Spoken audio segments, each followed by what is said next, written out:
জুলাই সনদের শর্ত সাপেক্ষে স্বাক্ষর করেছি বলেছেন নাহিদ ইসলাম। তো দর্শক, চলুন দেখে আসি বিস্তারিত। অন্তর্বর্তী সরকারের শেষ কর্মদিবসে আজ রোববার সন্ধ্যায় জুলাই জাতীয় সনদে স্বাক্ষর করল জাতীয় নাগরিক পার্টি এনসিপি। তবে সনদে তারা স্বাক্ষর করেছে শর্ত সাপেক্ষে। স্বাক্ষরের সময় তারা সনদে মন্তব্য লিখেছে, নোট অফ ডিসেন্ট ব্যতি রেখে গণভোটের গণরায় সিদ্ধান্তের পূর্ণাঙ্গ বাস্তবায়ন সাপেক্ষে। বিষয়টি উল্লেখ করে এনসিপির আহ্বায়ক নাহিদ ইসলাম বলেছেন, আগামীকাল সোমবার ত্রয়োদশ জাতীয় সংসদ নির্বাচনে বিজয়ীদের দুটো শপথ হতে যাচ্ছে, একটি সংসদ সদস্য হিসেবে, অন্যটি সংবিধান সংস্কার পরিষদের সদস্য হিসেবে। আজ রোববার সন্ধ্যায় প্রধান উপদেষ্টা অধ্যাপক মোহাম্মদ ইউনুসের বাসভবন যমুনায় গিয়ে জুলাই সনদে সই করেন এনসিপির আহ্বায়ক নাহিদ ইসলাম ও সদস্য সচিব আখতার হোসেন। সন্ধ্যা ৬টা থেকে সোয়া ৭টা পর্যন্ত যমুনায় অবস্থান করেন নাহিদ, আখতার সহ দলটির ৬ জন নেতা। সনদ স্বাক্ষর শেষে বেরিয়ে সাংবাদিকদের সঙ্গে কথা বলেন এনসিপির ২ শীর্ষ নেতা। নাহিদ ইসলাম বলেন, এনসিপি সংসদ নির্বাচনে অংশগ্রহণ করেছে এবং সংসদে যাচ্ছে জুলাই জাতীয় সনদ ও সংস্কারের আকাঙ্ক্ষা বাস্তবায়ন করার জন্য। এটাই আমাদের ম্যান্ডেট। জনগণ আমাদের এই ম্যান্ডেটই দিয়েছে। আমরা মনে করছি আগামীকাল শপথের আগে এবং এই অন্তর্বর্তী সরকারের শেষ সময়ে এসে এই দলিলের সম্পূর্ণতার লক্ষ্যে জুলাই জাতীয় সনদ বাস্তবায়নের স্বার্থে আমাদের স্বাক্ষর করা প্রয়োজন। সেজন্যই আমরা স্বাক্ষর করেছি। স্বাক্ষরে আমরা মন্তব্য রেখেছি যে আমরা কোনো নোট অফ ডিসেন্ট ভিন্নমত ব্যতি রেখে এবং গণভোটের গণরায় পূর্ণাঙ্গ বাস্তবায়ন হবে এই সাপেক্ষে সনদে স্বাক্ষর করেছি। আমাদের স্বাক্ষরের মধ্য দিয়ে জুলাই জাতীয় সনদ সম্পূর্ণতা পেল।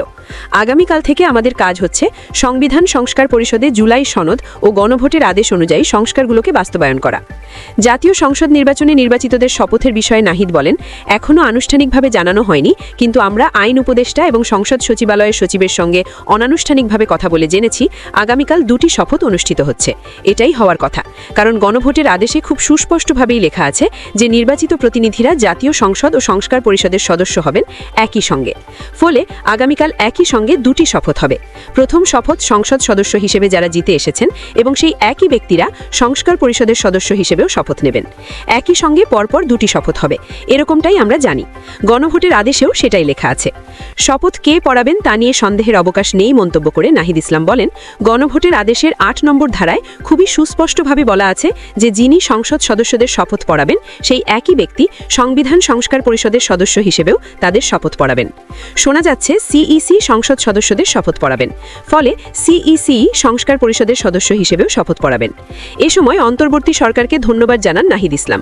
তিনি বলেন, অঙ্গ অভ্যুত্থানের পর অন্তর্বর্তী সরকারের দায়িত্ব নেওয়া এবং নানা সমালোচনা সীমাবদ্ধতা সত্ত্বেও সংস্কার, বিচার এবং একটি নির্বাচনের মাধ্যমে একটা শান্তিপূর্ণ ক্ষমতা হস্তান্তর আমরা হয়তো আগামীকাল দেখতে পারব। সেটার জন্য অধ্যাপক মোহাম্মদ ইউনুস এবং এই অন্তর্বর্তী সরকারকে আমরা ধন্যবাদ জানাচ্ছি।